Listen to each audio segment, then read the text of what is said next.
Welcome back to the Entertainment Room, and also to my first episode in a new segment I am introducing. And these are classics that I took way too long to watch. And these are classics, huge films, that are largely agreed upon as great films. Ones just like everyone should see at least once in their lifetime. And I've seen a lot of classics, of course, but with all the options out there, there have been some that I just keep, putting on the back burner, skipping over for one reason or another. And these are movies that I get strange looks for when I tell people that I still have not seen them. As far as cutoff year for this segment, as far as whether they are classics or not, I will likely keep it to films before 2000, or if nothing else, before the year 2010. But this first film was chosen first for no particular reason. It's just how I was feeling at the time. So today, I'm reviewing 1976's highest grossing film, Rocky, starring Sylvester Stallone. And I knew of the iconic stairs scene and maybe a couple quotes, and in high school, I think I started this movie like the first 10 to 20 minutes and then just stopped for some reason that I cannot remember.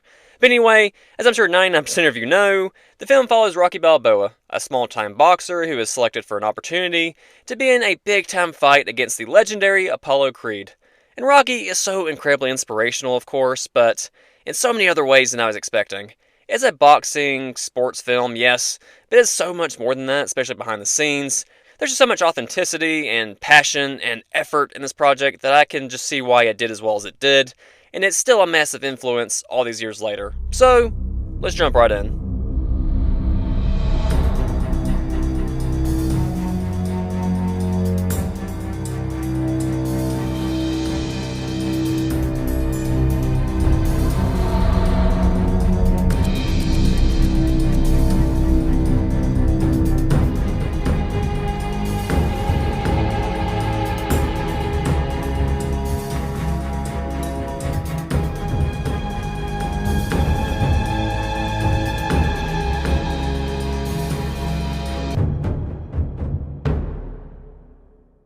When I, like most people, think of Rocky, boxing is the first surface level aspect that comes to mind. It still surprised me just how much boxing kind of almost felt like a subplot, which is weird, I know.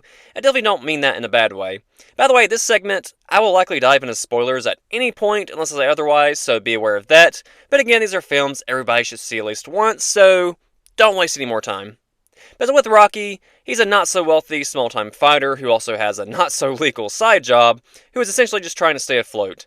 And he exudes a certain level of confidence, but you can tell throughout he second guesses himself constantly.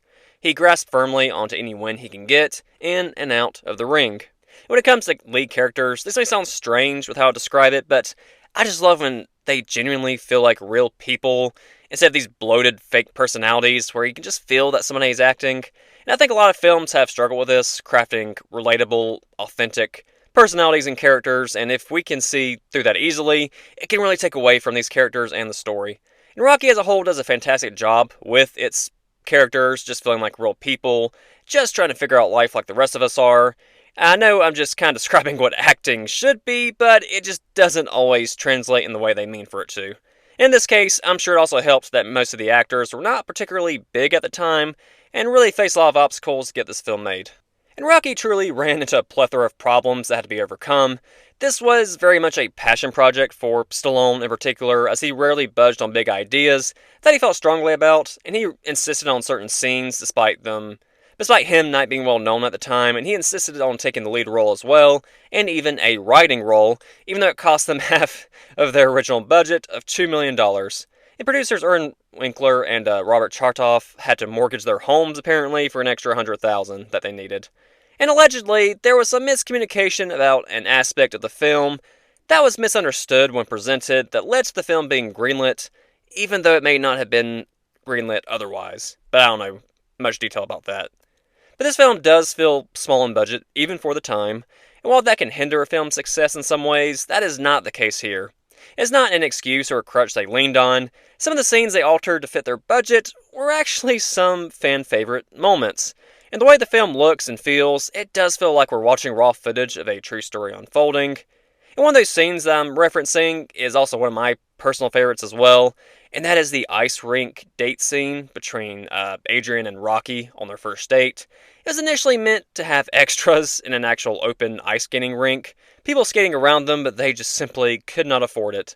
So they had to improvise and make the scene work with Rocky, Adrian, and a janitor. And honestly, I just love it so much here and how they wrote it. Rocky isn't well off, but he coughs up $10 for just 10 minutes of skating, just so Adrian can do an activity she enjoyed for the first date, try and make her more comfortable, I'm guessing. And of course, he interestingly only talks about boxing, but to be fair, Adrian, I guess at this point, wasn't offering up much in terms of conversation on her own, so he's probably just like, okay, she's still shy, I'll talk until she's ready. So, kind of makes sense. Now, the apartment scene after the date. Now, I know they didn't have any ill intent behind how it was handled, but personally, I just kind of found myself a bit creeped out by Rocky's approach. And I get he was going for smooth, seductive, passionate, whatever the fuck, but that's just not how it landed for me personally. For starters, it's like the choice I was given to her was to walk home alone in the middle of the night in Philly, or go inside the apartment of a guy you barely know, who just happens to know your brother, and just trust that that's going to go well. And she is actually literally backed into a corner before they finally kiss. He was trying to pull her out of her comfort zone, I know, open her up a little bit, but the execution just felt like coming on incredibly strong and not really in a charming way. Like he even says at one point, you don't have to do it if you don't want to, but he's saying that while simultaneously backing her into that corner that I referenced before. And that's just how the vibe hit me. But other than this scene being maybe questionable, I actually just love the chemistry between these two otherwise, the rest of the film.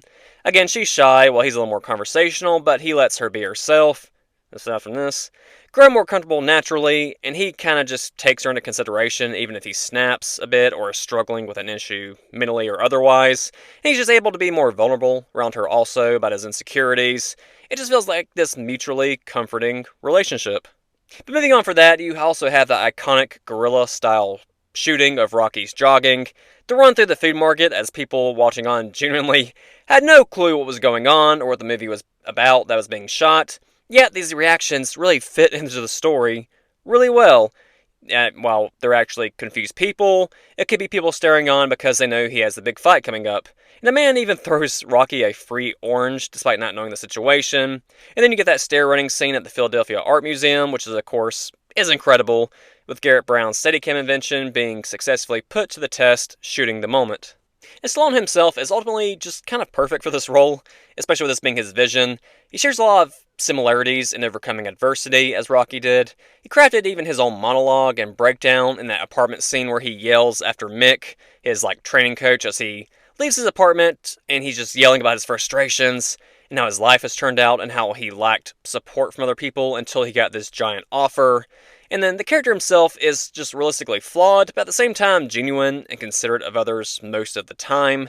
And he just kind of has a lot of bottled up insecurities that, and just regrets that he often tries to mask with his outgoing personality and his humor. And his fight in the beginning with Spider, that he messily won, comes up frequently in conversation. It's a frequent point for him to make. He latched onto it. Even though when they found out about the fight, they respond, "What? Spider is still fighting? Isn't he old, washed up, whatever?" But Rocky would just still hype it up. He also just gives off this tough, unbothered demeanor that is genuinely pleasant to most people, and especially invested in animals. He has his real-life dog, Buckus, who was in this film, and the two turtles he had in his apartment are, as of 2020, apparently still alive, which I think is awesome. But I enjoyed his random little jokes he told Adrian, even if it was a bit awkward in places. Like when they first meet at the pet store that she works at, he would just kind of go around to different animals in the store in just these really odd ways, just compare these animals to different things or describe these animals in off-the-wall ways. The main one being a couple birds he called flying candy, which is the weirdest shit I've ever heard in my entire life.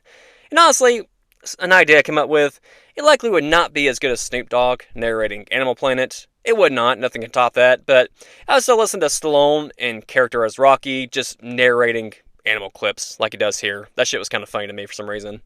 But one thing that was tough about this film, and I'm happy that when this was on HBO Max, I had subtitles while watching this because Stallone can't help it. With his facial paralysis he's been dealing with since birth, combined with their inferior sound system that they had at the time, but Rocky is often really hard to understand when he speaks, so I was really thrilled to have subtitles so I could just keep up with everything. Because the dialogue in general is incredibly memorable and effective. And I'm not bashing all new movies, of course, again, or anything, as you still get phenomenal dialogue and characters here and there, but I do feel like the wit and the charm used to be more consistent, especially between the 70s and the 90s with movie stars, and Rocky is no exception. Nick's angry outburst, Paulie being the pushy, feely, verbally assertive friend, and some of the funnier moments were actually a seemingly random feud between Rocky and his boss Gazzo's driver, as a couple times they would quickly get into a heated argument that was not ending until the driver randomly decided to speed away. Just the delivery from both parties just had me rolling each time. But outside the wit and the humor, you also just get great characters. Carl Weathers as Apollo Creed was some fantastic casting, and I hate to see that the actor passed away not long ago, but I found it really interesting that Stallone was quick to hire Weathers after he encapsulated Creed's character so well, underestimating Stallone initially as Creed underestimated Rocky, and then just the Apollo character in this first installment is a hotshot, arrogant in his success. His opponent becomes injured, so he comes up with this publicity stunt to give an unknown fighter a chance to fight, just to give them some fame, and he selects Rocky pretty much just off of how cool he thought his name was. And he just feels he is a shoo-in to win, so he just kind of enjoys the process and doesn't train like he should. And meanwhile, Rocky is just working his ass off, running, giving up smoking, using raw meat as a punching bag, one-arm push-ups, all of that, in an attempt to just try and remotely be prepared, while Apollo is just like belittling him in interviews and not paying much attention to news coverage of Rocky training, even when an associate is trying to get Apollo to watch Rocky train on TV as he's seen some kind of potential there apparently, but Creed is just like, yeah, get that shit out of my face, I'm good. But topping all off by showboating as he runs around the arena on fight day as George Washington and then Uncle Sam. Interesting choices. And then the fight itself in the end is great, for sure. Apollo's slow change in demeanor as he realizes this is not going as well as he thought. It's not the walk in the park he thought it was. And then just Rocky refusing to give up. But the most impressive being that about 35 hours went into rehearsal with Stallone and Weathers, practicing to get that choreography just right to make it look as real as possible.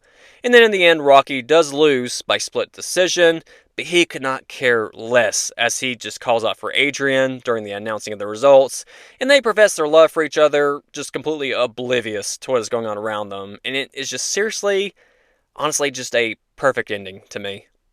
And this film, again, isn't even predominantly about boxing, kind of in the grand scheme of things. I know it's odd and the plot is building up to this fight, but, you know, you do get those couple fights, some workout montages, inspirational music. But what you get around all of that is even more inspirational and thought-provoking, on and off camera.